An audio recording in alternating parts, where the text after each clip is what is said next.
Apa kita Homo sapiens dengan manusia purba sebelumnya?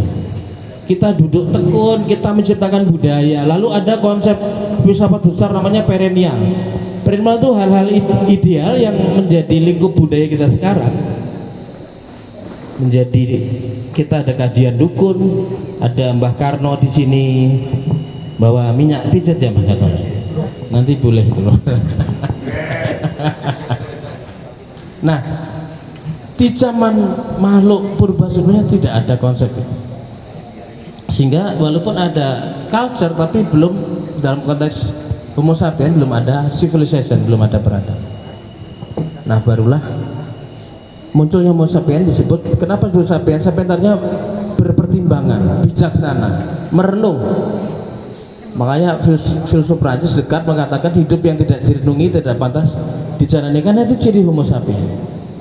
Nah, dalam perenungan-perenungan itu ada kesadaran antara fisik dan non fisik, antara jasad dengan ruh, antara materi dengan energi.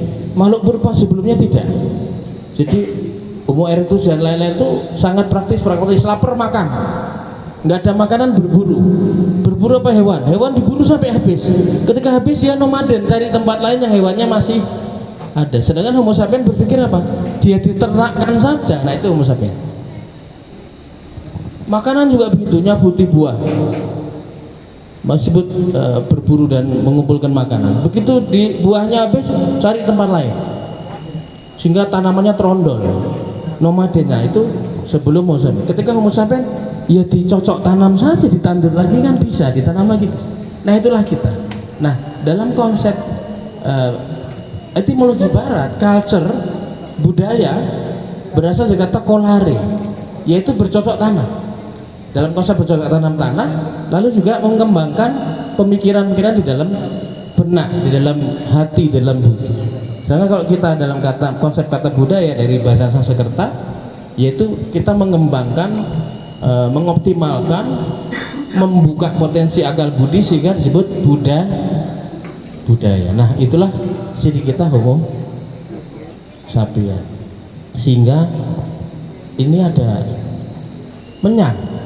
Nanti di awal-awal peradaban Homo sapiens itu semua berkutat pada spiritual, alias ada makam-makam besar megalitik, ada simbol-simbol tertentu ketika orang meninggal. Sedangkan di era sebelumnya, di makhluk purba sebelum Homo sapiens, itu orang meninggal ditendang aja ke jurang mantan, alias cangkang kosong, atau ya dibiarkan membusuk, kalau bau ditinggal pergi. Karena belum ada pemahaman antara jasad dan ruh, belum ada pemahaman antara energi dengan materi. Bayangkan di era Homo sapiens awal, walaupun alatnya masih alat batu, belum ada keris bahkan, karena keris dari logam, dulu masih alatnya batu.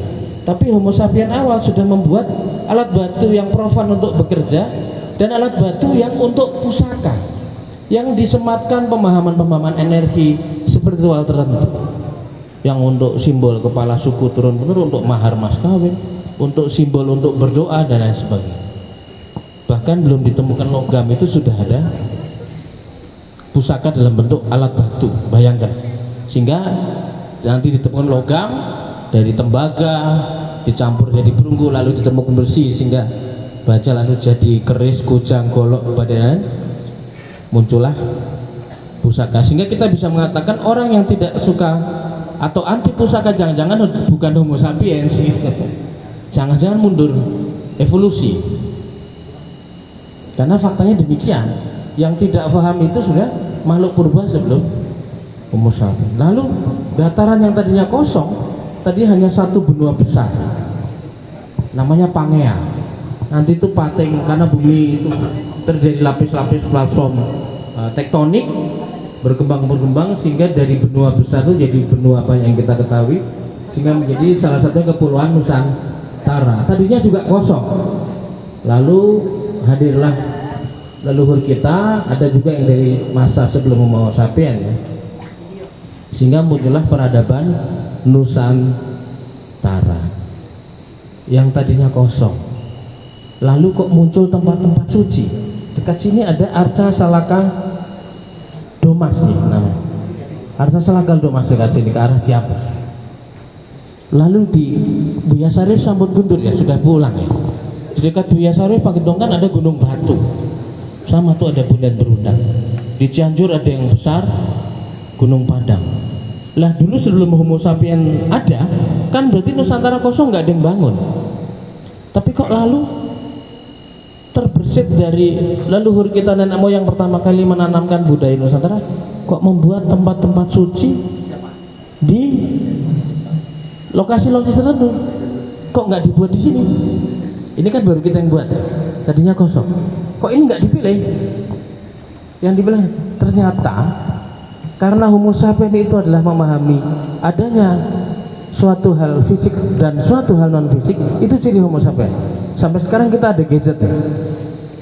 Ini ada bentuk hardware-nya, tapi ada software-nya, isinya listrik sama program. Nah itu Homo sapien. Monggo Mbah Munir Sugeng Rawuh Pinarak, monggo Asubli Zaitun, silakan duduk. Boleh, monggo. Sehat?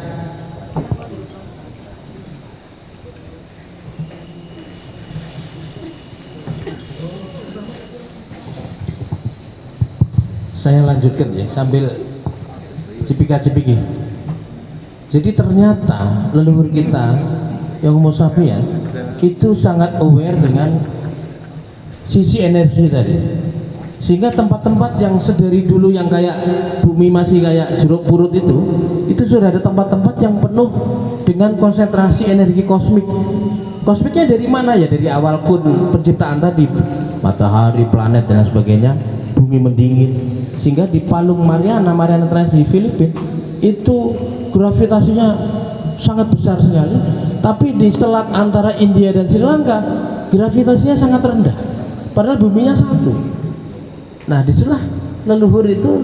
Tapi kita tidak tahu alatnya. Kalau di kita zaman sekarang ada untuk parameter menentukan, oh ini ada radiasi nuklir, ada plutonium, uranium, ada apa namanya frekuensi meter, ada apa. Kalau leluhur kita kan tidak.